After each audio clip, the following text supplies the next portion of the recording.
바라만 볼 것인가? Save the world. Hit. And here we are back again. Young Boss versus Pathos. Pathos absolutely dominating the competition in their first game. We'll have to see if they can keep that going as we head into the picks and bans of Game 2. Now, we talked a little bit. We're not sure exactly what Young Boss is going to have to adjust, what needs to change, but Pathos looking very dominant in their first KeSPA Cup performance, their first game in KeSPA Cup, showing up huge. Everyone on that team with a fantastic scoreline. Particularly huge shout-outs to Mimic, in my opinion. Looked fantastic. Yeah, he was snowballed by Eve that game around, so see if he needs that jungle pressure to take off, or if he can continue to be a dominating force, and if that Olaf pick will be taken away. And if you take away the Olaf, what else is in this guy's champion pool? We don't know as much about these players. Kramer in the bottom lane picking up that Corki. I think that's one thing that has to change. I know Kramer is an Ezreal player, a Vayne player, and the Corki just was not doing it that time around, was not able to have a huge impact in the mid game as Corki usually does. And it seems like the poke comp that seemed so well crafted in pick and bans just was not well executed in the actual game.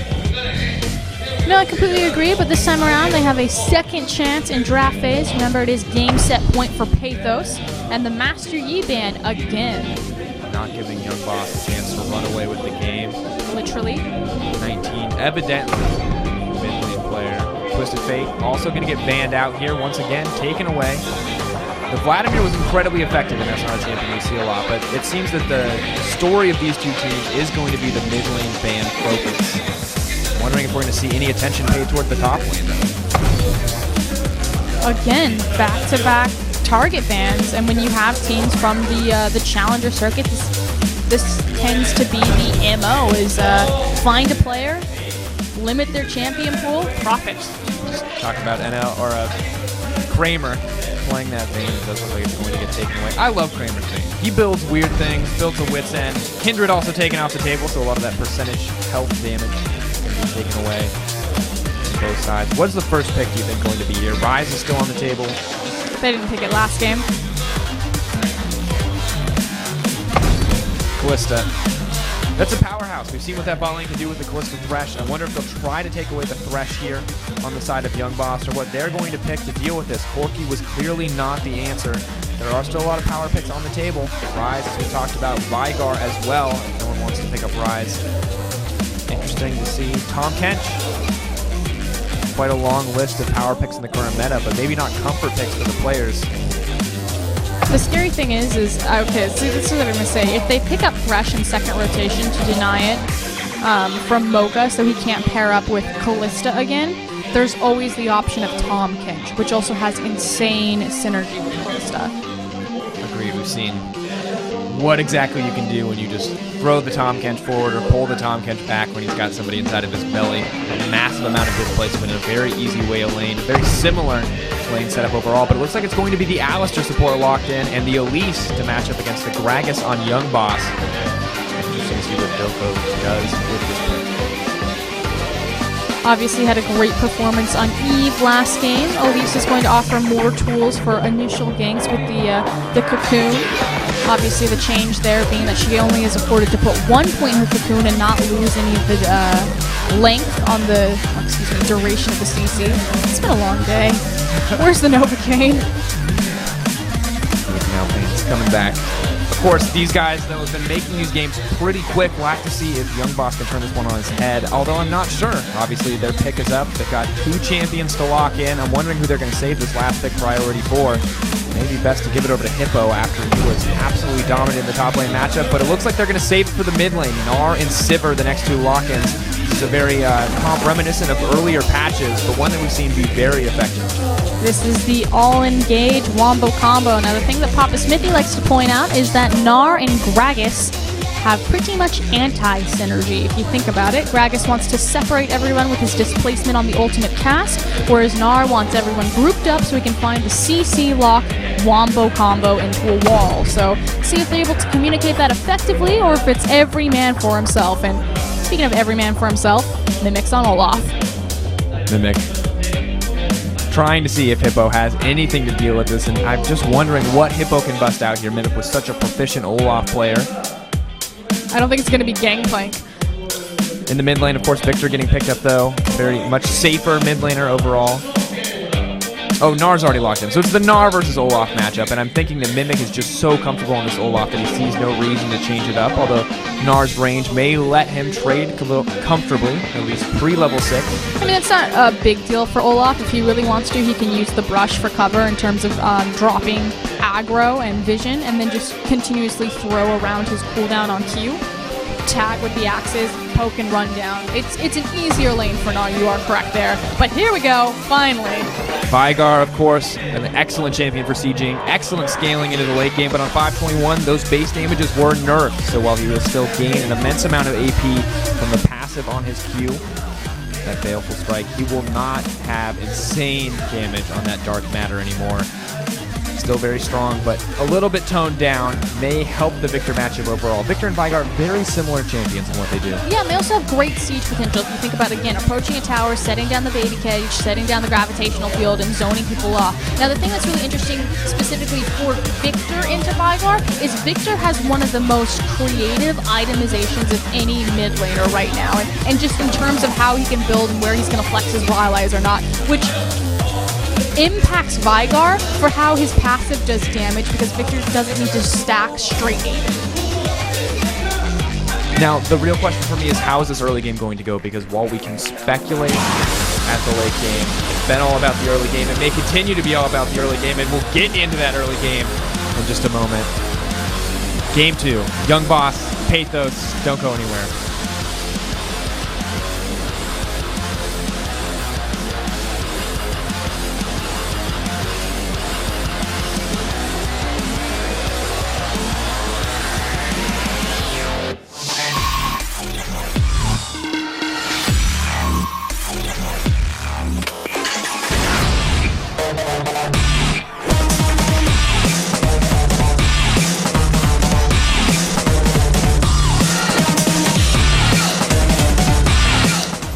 Now, for those of you who don't know, Daniel Sifa Dracos actually has some mad rap skills. Oh my god, no. And I feel like if we're in a game with someone named Young Boss, No. there is no other time to debut your rap career. No. Listen, there's nothing I would want more, but I got really distracted as we came into Champion Select because all of Young Boss has Flash Wolves logos, and that absolutely blew my mind. To debut his rap career. No, we're game 2. It's Young Boss versus Pathos. This is game, set, and match for Pathos. If they win here, they continue on. If they lose, Young Boss could look to make a comeback into game 3, but it did not look good in the first game. See if it looks better, as we have a standard 5-point, and I'm still waiting for some sick rhymes. No sick rhymes. You're such a party pooper. God, I'm holding back. Gotta save it for the finals. Do you trust me? Oh no. No Disney. No. Okay. We're losing it as we move further into the day, as these matchups become more and more intense for these guys. But Pathos must be pretty comfortable after that first win. Maybe need to make sure, though, that they stay tight on the play, that they continue to be as aggressive and proactive as they were in Game 1, because if they are, they can move on to the round of 8 quite easily. Yeah, and Young Boss actually attempting a lane swap here, so going to completely sidestep the Kalista and the Alistar. Moseying up through the top lane, we do have Nonstop very deep into the river, setting a late ward to make sure that no one's getting delayed and baited on. See how they're going to treat this. Obviously, Sivir has more pushing potential should she choose to go for a fast push versus a freeze than Kalista. It'll be interesting to see exactly what Pathos do around this. Nonstop is in trouble here, though, as Olaf is going to keep running forward. Not enough of a mana pool to chase too far, but they have to be careful. It is going to reset the camp, and that's pretty massive. Gnar coming over from the side. Hippo will have that boomerang to start. Gragas is there as well. Mimic could be in trouble. Shutting down Mimic early could be the key to taking this to Game 3. And already Young Boss off to a much better start. Yeah, beautifully played, although Mocha has roamed over. Now Mimic is out of the play. He does have teleport available, so now full health. We'll see if he commits on the teleport, tries to get involved. Here he comes. Coming in. Oh! Flash. Pulverize going to offer so much. They're not going to find anything else, though. Mocha trying to get something. Hippo could be in trouble. Looking for the repeat performance. Not going to find it. The heal coming out. A game of inches here. Will anyone go down nonstop? Sure to fall here. Olaf grabbing one. Double. Elise grabbing the second. And Pathos looked to be falling behind, but turned that one on its head. A beautiful flash pulverize from Mocha. And we were just complimenting Young Boss. This looks so much better. You know, initiate the lane swap. Take the wheel of the macro play. Put yourself in the driver's seat. They stay too long in the blue buff, get punished by a beautiful teleport, and once again, Mimic is looking to run away with this game. And meanwhile, in the bot lane, Gap is farming up a decent advantage. 18-10. One of the couple will get an immense amount of experience as Dolgo pushes into the jungle and Pathos owns the top side of the map. They are going to move towards the Sivir. Has to be careful. That is a level 1 Thresh. Very vulnerable. They do have vision on this. They may go in, blocking the first active. There will be another. The spell shield. Spell shield stun could come in. The spider's going to come out. Not a whole lot of damage there, though. Her reprieve was the fact that Mocha is only level 1, so he doesn't have the combo, and likewise, Dogo is level 2, so he doesn't have the cocoon. So there wasn't the hard CC to follow up, so it was okay to burn the spell shield to dodge the slow on the axe. So great performance from Kramer right there.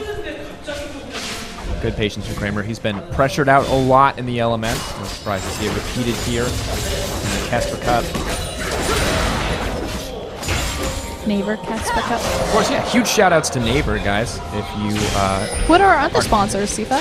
Well, if you're not able to watch on Azubu, you should check out Naver's new app, V. It is a video streaming app available on iOS and on Android, which will not only allow you to watch both the English and Korean broadcast of this tournament on your mobile device, but additionally will allow you to connect with your favorite professional players and see sweet food selfies, because, you know... Yum broccoli. Broccoli. Got it. Also Azubu and Longsuit. Meanwhile, in the mid lane. Of course, this matchup... Pushing minions. Yeah, looking pretty even so far, but at the end of the day, we have to give the scaling advantage to Vigar. As always, Baleful Strike, just such a powerful ability. Again, these champions do very similar things in terms of how they control terrain. I like to call Victor the AP Jarvan in terms of controlling with your massive cataclysm. In Victor's terms, it's your Chaos Storm and your gravitational field. You just grab a choke point, you just cause death and destruction. Vigar, very similar. Just going to throw down his little cage, the Thunderdome, if you will. Speaking of Thunderdome. Looking to put Hippo in the Thunderdome as they push down, but the last few seconds of that ward will let him know what's coming.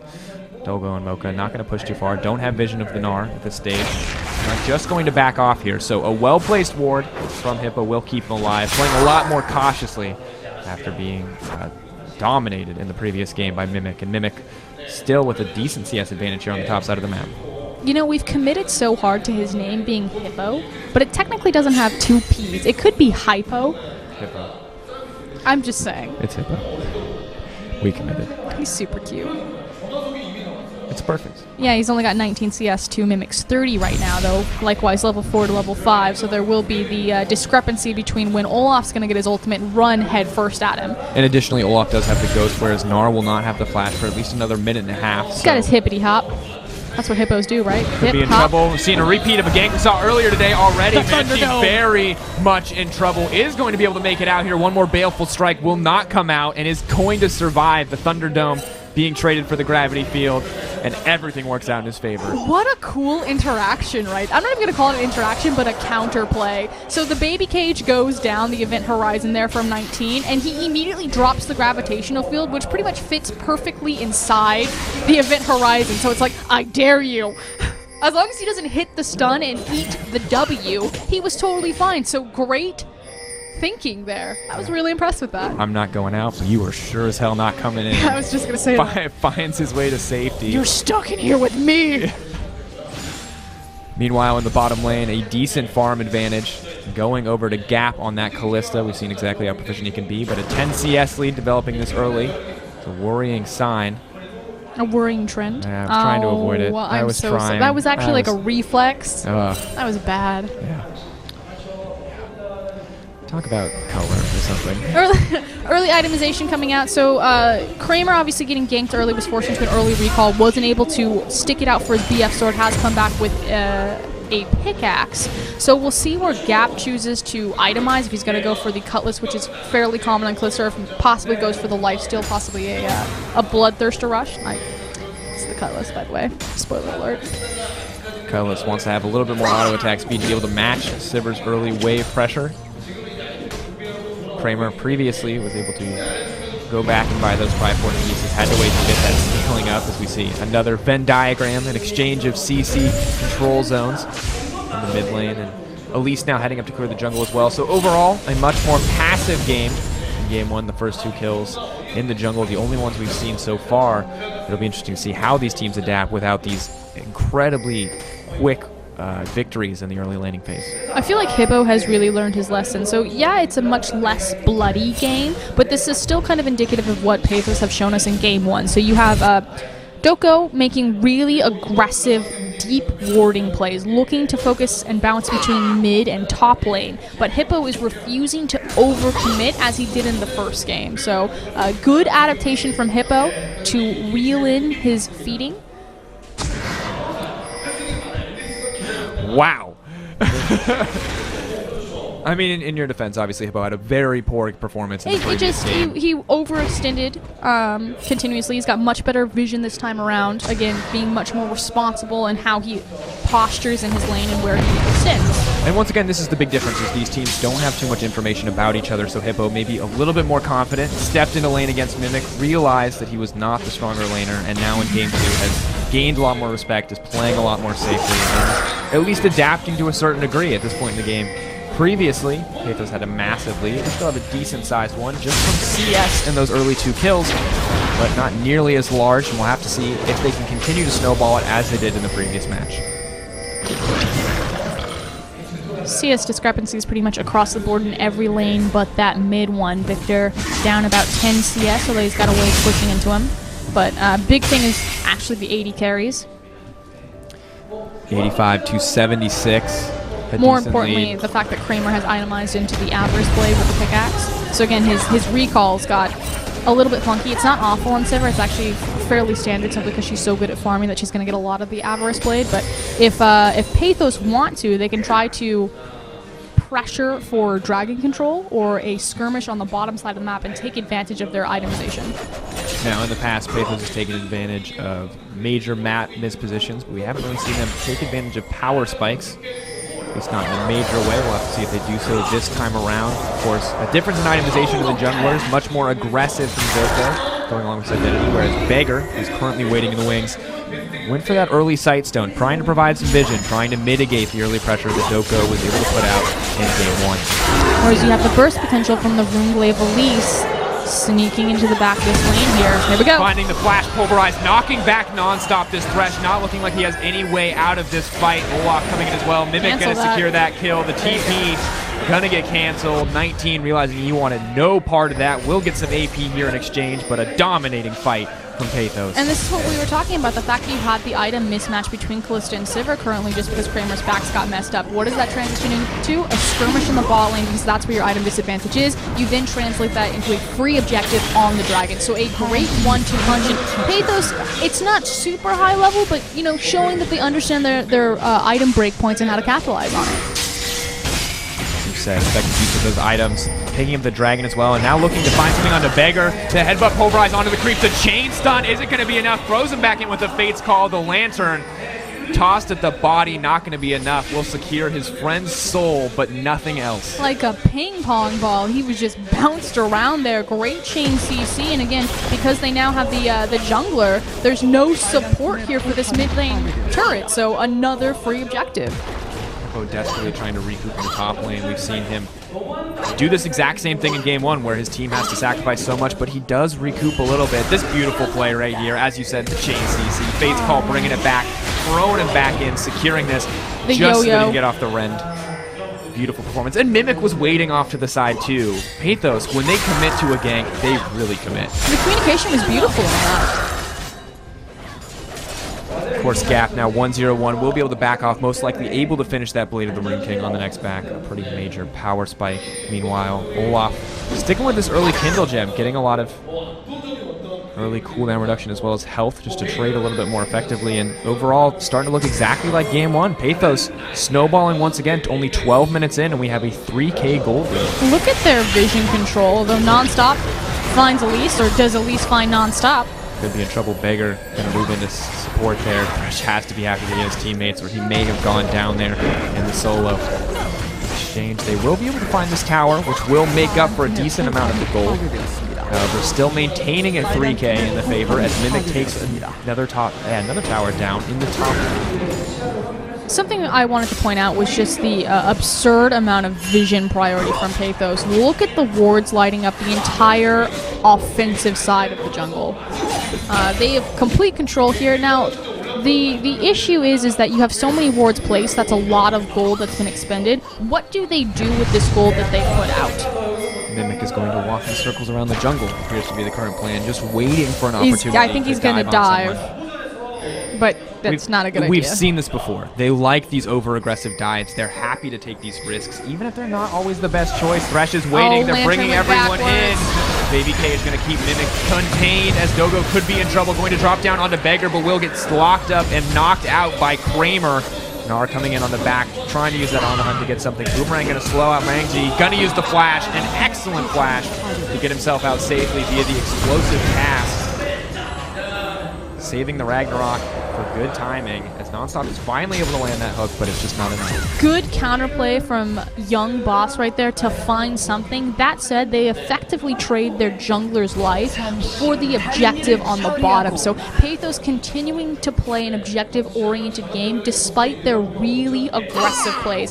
Mimic was actually perfect on managing his ultimate cooldown right there. He wasn't scared. He didn't blow it early when the baby cage came down. Gotta stop it. When the event horizon came down, locking him in, he just stood patiently in the middle, and he was able to have that cooldown when the Destinies connected underneath his tower. Which is going to be so crucial in those moments. Patience, of course, on an ultimate like that is absolutely everything in those life or death moments. Just going to push out this mid lane, keeping up with Vigar, although Vigar will, of course, outscale via the AP on the Baleful Strike. Not sure how much he's earned so far, but this is the thing. Like, I understand what you're saying. Vigar is a late game threat, and he has the potential to just blow someone up. But again, the itemization that can come out of Victor is very different than just like a flat AP mage, where Vigar is really going to get like his full potential and burst out of.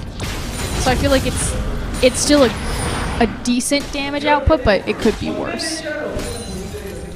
And definitely something we're going to have to look out for. We'll see how that matchup develops as we move forward. Hippo playing a lot more confidently now that he has that Black Cleaver, a little bit more mobility under his belt. And Mimic has not had the opportunity to back off and buy his quite yet. Instead getting an in-jab with the Home Guards upgrade. Proving to us in the past that he really loves to flank. And the next question is, where will Pathos put their pressure right now? Winning lanes across the board. Looks like they're trying to plan a dive here.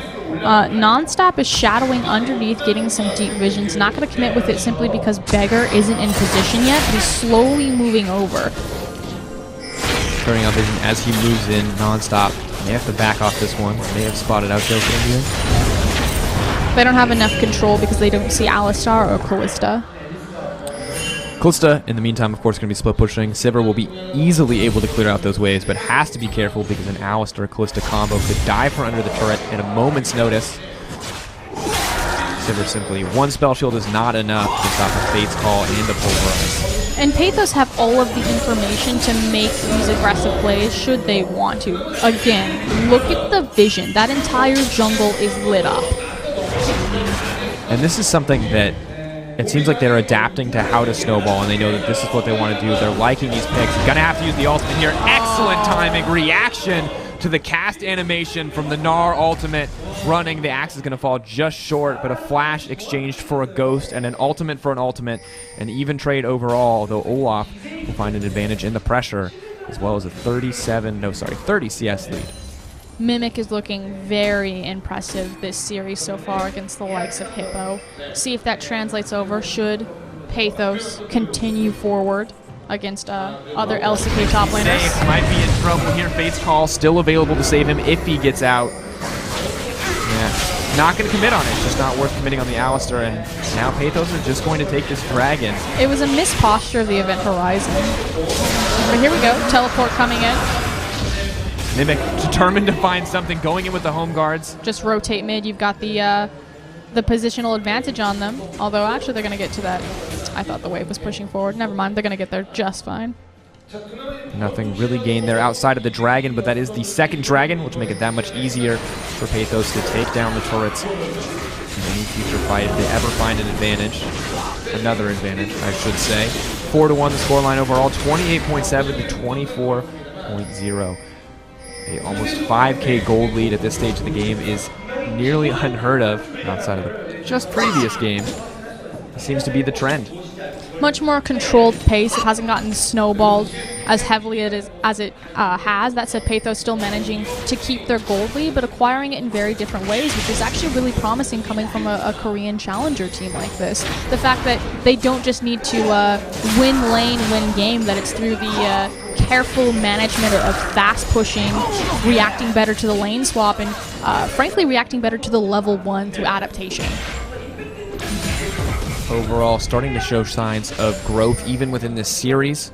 Looking solid for a challenger team overall. Chunam Technical University, the team, or the university that I believe all of these players go to.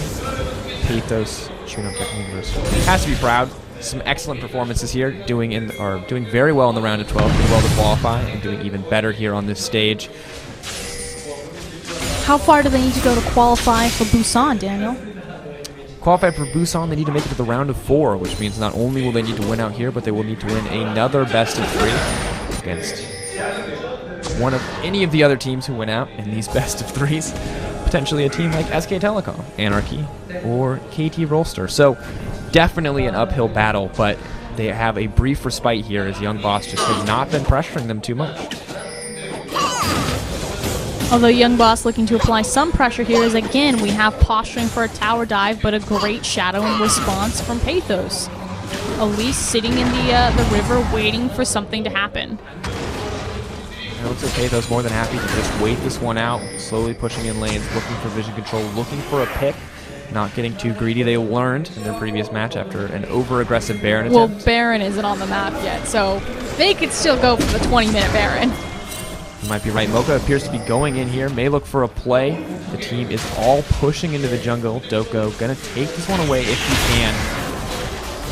He will do so quite easily. Young Boss just backing off, not even remotely interested in contesting that objective. Beggar looking for the explosive cast, looking for the pick, also not gonna find it. So a free red buff going over to the side of Pathos. I really love Elise as a pick into Thresh, and we saw what Doko was doing there as the reason, and it's simply when Thresh looks for the death sentence to change into spider form, to use your spiderlings as a body block for some hard CC. 19 could be in trouble here as Mimic runs forward. Mimic not that greedy though, can't run into the entire team of Young Boss. Hippo, of course, once again making sure that Mimic is punished for playing so aggressively in the mid lane. Will get that tower, will recoup some of the gold loss, keeping it at only 5K. Obviously still a massive deficit, but it could always get bigger, so Young Boss doing everything they can to stay in this game. It's now just a matter of how patient are Pathos going to be, and when will they pull the trigger on the Baron? Again, they do have the Callista composition, so they have the power of the Ren to secure that objective. It had mixed results for them last game, but didn't really matter in the scheme of things due to their snowball. And I kind of suspect that since the Dragon Timer is nowhere near quite yet, that they're going to make use of their deep vision wards on the top side of the jungle and start playing around that objective. Olaf pushing on the top side of the map may indicate just that. They push forward non-stop, trying to get some of this vision back alongside Beggar. They're jungling a little bit together just because they know how vulnerable they could be. Here they go. Now it looks like the Baron attempt once again could come out here, putting out a little bit of vision, potentially trying to bait Young Boss into getting too aggressive, although they will spot just the corner of Alistair's model as he moves in, and the pink ward will get cleared out by Mimic as well. So as long as they're not overzealous here, this is a fine position to be in, because effectively they want Young Boss to fight them, or they want Young Boss to give them free objectives. So they're not losing anything here. If they don't want to take the high risk, low reward of tanking the Baron and fighting Young Boss, then they're just effectively waiting and posturing around the Baron as bait for that Dragon Timer. So either way, Pathos are in complete control of this game. As soon as that Dragon is live, they'll probably just shift their focus over to the bottom side of the map, but they should just continue to dance around Baron and just kind of bait Young Boss into them. If they catch them, it's game over. Mimic looking like he may have gone to the bot lane just to do that setup for the Dragon, maybe kind of draw attention away from the Baron area. It wasn't clear, but now has returned to head up to the top side. We'll push out that massive wave building there, give over this bottom wave to Gap. Close to now 210 to Sivers 212. Relatively even. The mid lane, once even. Now a massive lead for Victor as he has finished up that Abyssal Scepter. Moving on to potentially a Death Cap or Zanya. Well, it's the difference about where the wave can be postured in the lane. If Victor is able to hold it near his tower, he's going to get a lot more free farm just because it's really unsafe for 19 to go that deep down the lane, especially with a character like Olaf in the game, who doesn't really care about his event horizon safety. A lot of the zoning tools used, all the zoning tools used by this team will be completely irrelevant in the face of Ragnarok. If at any point if it gets too far ahead, it just could spell the end for Young Boss, despite the fact that they played much more cautiously, much more safely. It's just not a forgiving champion to allow getting ahead. Much more patiently. Find the hook on Doko, gonna get the cage down. He's gonna have to flash out of that one and will be safe. Mocha using the Unbreakable to survive. Beggar in trouble as Gap will take out yet another one. Excellent zoning from the Alistair. Excellent aggressive play coming in from Mimic. And Pathos once again finding an advantage, picking up 2 in that fight, not even losing the Elise. The coordination from Young Boss just isn't there. The flash pulverized going in, they'll take another one. Hippo, 2-man Nor ultimate, but it is not enough because Kramer is getting soloed out on the back line. The spell shield used too early, doesn't even need the rend as Gap closes that one out. The calm before the storm. It just seemed like a very even, patient game, which was surprising to see out of a team like Pathos, who had snowballed so far ahead in the first game. I thought for sure they needed similar win conditions, but they show their patience, and then suddenly everything explodes. They get the Ace, the Dragon, and now the Baron. Of course, the coordination for Young Boss just was not there. Ults used, not together. Separate little instances. Once again, that Red Rover that we were talking about earlier today. But Pathos will secure that Baron along with a 10k gold lead. The 4-second backs getting it out of there safely before Nonstop can even spot much of anything. This is now their opportunity to break inhibitor lines. And let's take a look at this fight again. This is just so beautiful. So many cooldowns burned on Elise, but she's able to buy enough time for her team to teleport in with the repel. And then from here, it's both leads speaking for themselves, but like you said, Mocha just doing such a great job on that ramp to make sure that Young Boss's team is split. And Young Boss is just sticking around far too long. Why were they still there when the Dragon was not going to get contested, was not going to be theirs? Hoping for someone to make a mistake like Beggar. Pathos picks up yet another one. That pick should allow them to secure at least one tier 2 tower, if not more, as they start to push in yet again. And once again, looking like a highlight reel on the side of Pathos. 203, 215, 303, 305, and a 0009 score for Mocha in the bottom. I think at this point they're really just solidifying the aspect that the first win in such a dominating fashion wasn't a one-off. It wasn't just a random snowball. They can be calculated. Cage coming out, trying to stop them from sieging. Normally a tool used to siege, now an anti-siege tool. Not wanting to push too far into that Vygar's effective wave clear, but man, he will be able to push into the mid lane, take another tier 2 down, and just continue to extend this gold lead. 12k now in the favor of Pathos. Just systematically breaking Young Boss down. See how patient they're going to be with the siege, if we're going to possibly look for a dive with the Unbreakable Will up and live. Find that base call as supports available as well. Lots of ultimates, Ragnarok. They can get aggressive if they want to. Repel going to be used to just ensure Doko's safety. It doesn't look like Mimic wants to get too aggressive. Excellent cage coming in there, but Mocha will flash over the wall, get pulled back by the face call, and so many ultimates burn. Throwing the Alistair forward, they'll now shift their attention into the mid lane. Meganar, of course, already been triggered. Hippo has to find an engage shortly if he wants to find one at all, but it looks like they are just going to back off. Mocha very aggressive on that play, but not going to find much of anything for it. Being so respectful of Young Boss's anti-siege, like you said, having that event horizon there, so it is dangerous to dive in Hib towers. Instead, they're going to take the safe route. They're going to go ahead, spend all of the global gold that they've just accumulated over those free towers, reset the map, and look at that top tier last standing second. Slow but steady, they are finding these advantages time and time again. 12k, just an absolutely oppressive gold lead at this stage of the game. It doesn't seem like there is much hope for Young Boss, but we've seen top teams like Najee Former top teams. The Ferrari. The Ferrari. We've seen them make mistakes. It's not unreasonable to think that a less experienced team like Pathos could make a massive mistake, and a young boss, despite being inexperienced themselves, could punish it. If Najin are a Ferrari, what are Anarchy? I feel they're like an off-road type of vehicle, like a utility vehicle. Yeah. But like a fancy one because they got Mickey. Like a Hummer. And they just bash you. I feel like it's like a cheap functional, like it's like a Honda Civic with like a really big spoiler. like the guy who just bought that really big spoiler and the really nice rims, and the cage is coming out, Mimic taking a little bit of damage. Nothing too exciting gonna happen there. No, I like yours. I like the spoiler. Does Mickey get to be the spoiler? Yeah, Mickey is the spoiler on this Honda Civic. Everybody looks at it and goes, I don't really understand that. But the guy that owns the car is like, this is one sweet car. It's got an awesome sound system now. They just installed it. It's starting to jungle. What's more pressure as we focus back in on this set. Pathos dominating, continuing to extend that gold lead as no one is really going to be able to contest Mimic. It's very risky to approach this tower against an Olaf with Ragnarok and Ghost up. He may just go in. He's got zero fear. The only reason he left is because the creeps weren't there. It didn't matter about the 3 champions. He didn't care.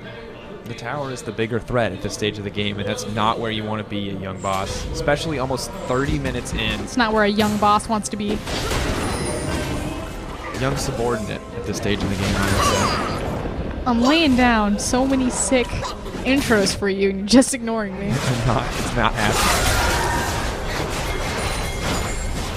I'm not putting a spoiler on the Honda Civic. I feel like Pathos are... I feel like you gave up on nut after I shut you down, and now you're on to cars. Monster Dragon in 20 seconds here. Beggar face checking into this. It's okay though. Doko wasn't in human form. Now he is. Fighter form will still have the repel to get in there. As they're coming out, they're playing so Teleport. aggressive. Teleport on the backside. That means Hippo and Mimic going in. Non-stop, of course, going to go down here. Beggar could be in trouble next. There's not really a whole lot of hope here. Beggar after flash away from Signal Launch. Banshee goes in, will pick that one up. Hippo will have Meganar shortly. Maybe able to turn this one around, but he will get burned down so quickly. Grabbing two with the ultimate as Mocha pushes in. Going in for Kramer. Kramer not going to spell shield anything in that exchange. Doko, ooh, the flash coming out for Hippo. A little bit late on that one. And Pathos just pushing into the base. They are so confident at this stage of the game. Gap, seemingly non-existent in that team fight, will manage to pick up the kill over onto Hippo. Now it's just a matter of time before Pathos push in and break an inhibitor. Again, they just got such an early lead that it's fairly difficult to ramp the game as quickly as they have and to really open up these inhibitors and seal the deal. They've done a good job being patient, trying to engineer these team fights around their controlled vision and find picks. Of course, TP now coming in as well from the Vygar, as well as using the Elixir. Could find a pick here. At least having to pull up. They will try to find the stun. They're going to go down, so a small trade back, giving a little bit of gold over to Kramer. We'll now turning their attention on the mid lane, see if the numbers advantage will give them the free tower, but the win condition has been opened up for Pathos. Not only do they have an oppressive gold lead, but they also have the 5th dragon looming on the future. And it just feels like Young Boss are taking whatever they can, but at this point it is just scraps being presented to them from the small mistakes that Pathos are making. There we go. Being used, we could see the fight. Gap not taking any damage in that exchange. Vygar not dishing out what is necessary as Beggar drops, non-stop trying to find something. Meganar will be on the way as two are trapped in the cage, knocking them both into the wall. A beautiful play from Hippo, but Mimic is just too strong. 19 is just too weak and is trying desperately to survive here as the laser nearly takes him out. One more axe, one more shot. Is it going to be this one? It will be. Cleaning up there, 5 down, and now the Baron for Pathos. While we're here, 5-0 and 6. Mimic again going massive on this Olaf. We'll see if this pick is respected for the rest of the tournament, as Pathos are surely going to run away with this one, as Mimic's been doing all over them. Just absolutely unstoppable. I cannot imagine this guy ever getting Olaf again, and I'm just wondering how deep the champion pool runs for him. What else can he play? Olaf not even considered a in-meta pick, but doing so well in the hands of meta. I like Olaf. Might go off too. Oh, the surrender. Young Boss. They've had enough. They do not want to be a part of Pathos' highlight reel, and Pathos absolutely dominating that set. A quick 2-0, showing confidence. They will advance to the round of 8. Kramer, smile on his face, but doesn't look too satisfied with the result. The rest of the members of the team realizing they were outclassed in that exchange, and that's just the nature of this tournament as a whole, is you have teams at the very top, and you have teams that are trying to rise, and right now Pathos looking like they are at the top of the challenger scene. I mean, effectively, you're sitting in a bracket that has a 2-time world championship team. The competition is steep. It doesn't just start here with Pathos versus Young Boss. They should give themselves a pat on the back. They've got a sick name, but Pathos actually looks surprisingly good. Not only being able to snowball and just having mechanical proficiency across the board, but in Game 2 showing a different element of their win condition, showing their patience, showing their ability to engineer picks around vision. Definitely a team that we're going to have to watch as this tournament progresses, as well as into the challenger scene in the coming years. A team that I'm really excited about, the top laner Mimic, of course, that famous streamer. You can see why he's famous. That guy was pretty exciting to watch. Some pretty excellent Olaf plays overall, and I'm really curious to see how they're going to stack up in the round of 8. I mean, time will only tell. Again, it's kind of a different level of competition between the Korean Challenger Circuit as well as the LCK teams remaining in the tournament. Of course, Najin already kicked out, Anarchy moving forward, and joining them will be Pathos, but we're not done yet. We got one more game. Yeah, one more team will join them in the round of the 8. Will it be Jin Air or will it be Longzhu Incredible Miracle? You guys are going to have to wait to find out. We have a 15-minute break, but we'll be back with our third and final set of the night after that.